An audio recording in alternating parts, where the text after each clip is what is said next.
Jangan tanya Pak, berbagai macam jenis masih dibuat sekarang ini. Gulat wanita mendatangkan pegulat-pegulat dunia, itu ditonton oleh ratusan ribu penonton. Dan bioskop diresmikan dalam jumlah besar-besaran di Arab Saudi hari ini. Maka saya menyaksikan ini untuk mengundang terjadinya gempa-gempa tersebut.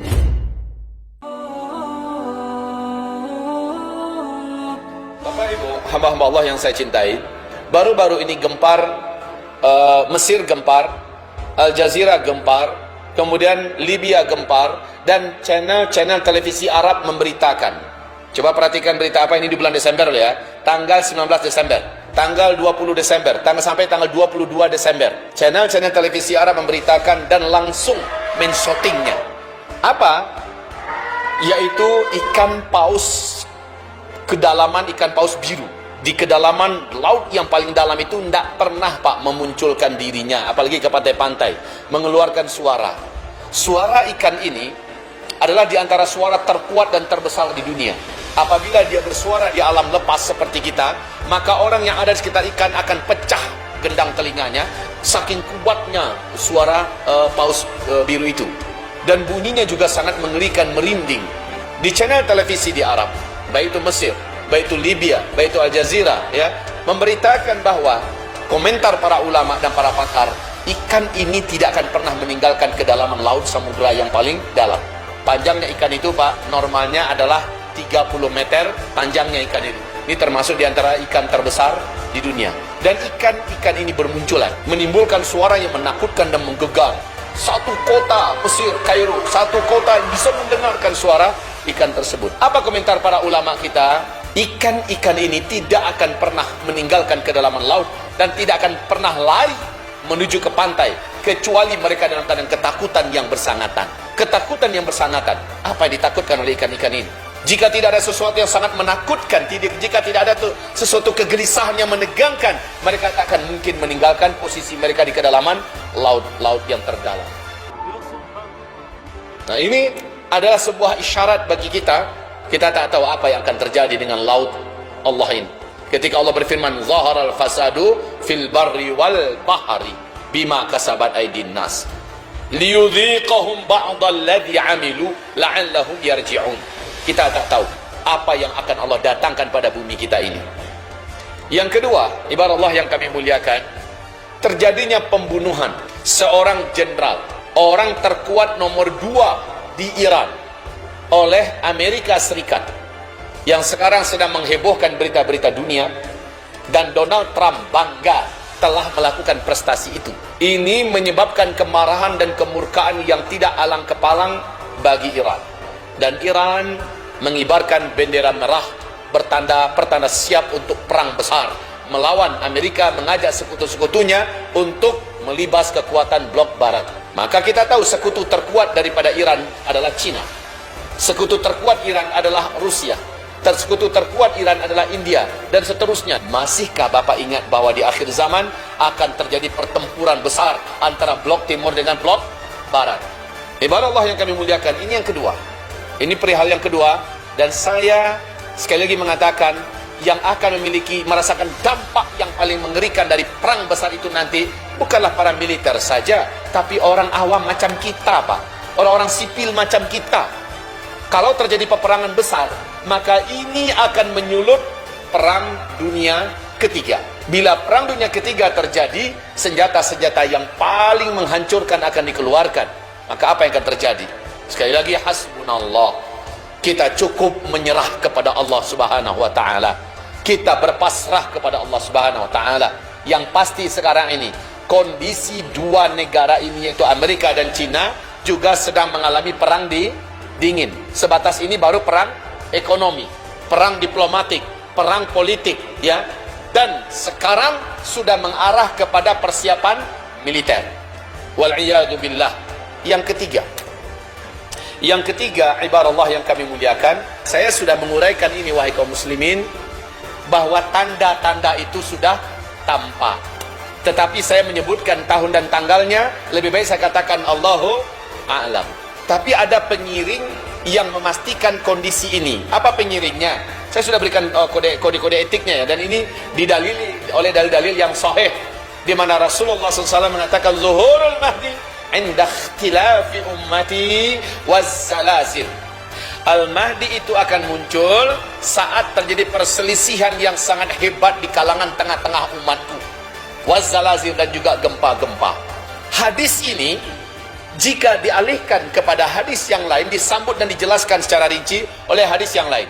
Ikhtilaf yang dimaksud adalah perebutan kekuasaan, memperebutkan siapa yang akan memimpin Mekah, Madinah, atau sekarang disebut dengan Arab Saudi. Dan yaqtatilu inda kanzikum thalathatun min abna'il khalifah wa la yasiru ila wahid minhum. 3 orang nanti di antara orang-orang yang akan memperebutkan kekuasaan dari anak seorang khalifah. Khalifah itu disematkan kepada istilah siapa yang menguasai Mekah, Madinah menurut uruf orang Arab. Maka tidak akan seorang pun yang akan berkuasa di antara yang bertiga tadi, yang berkelahi tadi. Mereka mengerahkan senjata mereka, militer mereka, peluru mereka, harta mereka, kekuatan mereka untuk saling menjatuhkan dan membunuh antara satu dengan yang lain dalam rangka perebutan kekuasaan Mekah, Madinah. Rasulullah menegaskan tidak seorang pun dari mereka bertiga akan memimpin Mekah, Madinah, karena Mekah, Madinah akan dipimpin oleh Al-Mahdi. Jadi itu dulu yang pertama. Adakah perebutan kekuasaan? Sekarang yang peluang ini saya lihat hanya di 3 orang ini. Allahu a'lam. Semoga tidak di zaman kita, Ustaz. Amin. Amin ya rabbal alamin. Saya juga berharap demikian, Pak. Peluang Raja Salman untuk meninggal dunia secara umur memang sudah dekat. Umurnya sudah 82 tahun saat ini. Dan beliau sakit-sakitan dengan penyakit yang berat. Di samping itu, kondisi Arab sekarang ini secara politik kacau. Saya sudah lengkap saya ceritakan kepada Bapak Ibu semua. 3 orang ini, yaitu Pangeran Muhammad bin Salman sebagai putra mahkota, kemudian pangeran yang terkuat di Arab Saudi juga, pemegang militer juga, Pangeran Mut'im bin Abdullah, anak kandung Raja Abdullah sebelum ini, sebelum Raja Salman, kemudian Pangeran Khalid bin Talal. Ini adalah 3 orang yang membuat pengaruh yang besar di Arab Saudi hari ini, dan mereka sedang perang dingin, Pak. Mereka hanya menunggu kematian Raja Salman, lalu mereka akan bergaduh, dan masing-masing mereka punya militer dan senjata, mereka punya harta dan lobi dalam dan luar negeri. Bila ini bergaduh, apakah sudah pasti Imam Mahdi keluar? Belum tentu. Harus didampingi oleh yang kedua, wazzalazil. Mesti terjadi gempa-gempa. Gempa-gempa di mana? Kalau sekarang ini per detik di seluruh dunia berganti-gantian gempa di mana-mana tempat. Coba buka BMKG Pak tentang gempa, hampir per detik di berbagai belahan dunia ini sudah bermunculan gempa-gempa. Gempa yang dimaksud itu oleh Rasulullah adalah gempa di Mekah dan di Madinah dan sekitarnya. Yuk kita lihat ke depan. Apakah mungkin? Ya. Ustadz Abu Fatihah Al-Andani, masih ingat dengan beliau? Saya dengarkan ceramah beliau kemarin ini. Beliau punya seorang pakar dan ahli ya tentang masalah gempa. Ketika ditanyakan peluang gempa yang ada di Arab Saudi, beliau mengatakan, doktor ini mengatakan, untuk Mekah, Madinah kondisi sekarang ini punya peluang sangat besar mengalami gempa-gempa. Bagi saya mengingatkan kepada kita semua hadis Nabi SAW, ketika terjadi gempa di zaman Nabi, apa yang Nabi lakukan, Pak? Langsung Nabi meletakkan telapak tangannya di atas tanah dan berkata, jangan sekarang, bukan sekarang, nanti. Maka tenang kembali bumi itu. Kalau terjadi gempa di zaman kita, jangan buat pula hal yang sama. Kita bukan apa-apa, bukan siapa-siapa. Ya, jadi Bapak Ibu yang kami muliakan, nanti zaman Umar bin Khattab terjadi juga gempa. Langsung Umar naik ke atas mimbar dan mengatakan ini karena ada dosa yang dibuat secara terbuka dan terang-terangan. Saya akan ketatkan pemerintahan ini. Saya akan kerahkan semua potensi yang saya ada miliki supaya tidak ada yang berbuat dosa secara terbuka dan terang-terangan. Tapi kalau terang-terangan ini akan jadikan gempa Mekah Madinah. Saya bersumpah, kata Umar, kalau terjadi lagi gempa ke depan, saya akan turun dari posisi saya sebagai pemimpin kalian semua. Pertanda menandakan saya ini menyesal telah memimpin kalian dan gagal menjadi pemimpin. Ini keyakinan para sahabat. Gempa di Mekah Madinah tidak akan terjadi kecuali apabila dosa telah dibuat secara terbuka dan terang-terangan. Nah, mari kita sambungkan hadis ini dengan kondisi yang sekarang, Pak. Natalan juga sudah dibuat sekarang ini. Masya Allah, inna lillahi wa inna ilaihi rajiun. Ya, semoga Allah mengampuni dosa-dosa kita semua. Sekarang acara-acara organ-organ, musik-musik ya, konser-konser di Madinah, Al-Munawwarah juga dibuat. Di Madinah dibuat. Ketangkap ketahuan pasangan LGBT nikah mengadakan pesta di Makkah Al-Mukarramah. Innalillahi wa inna ilaihi raji'un. Jangan tanya, Pak, berbagai macam jenis masih dibuat sekarang ini. Gulat wanita mendatangkan pegulat-pegulat dunia, itu ditonton oleh ratusan ribu penonton. dan bioskop diresmikan dalam jumlah besar-besaran di Arab Saudi hari ini. Maka saya menyaksikan ini untuk mengundang terjadinya gempa-gempa tersebut. Ini kita lihat saja, kalau memang terjadi kematian sang raja dan 3 orang yang berkelahi, gempa-gempa terjadi, fix.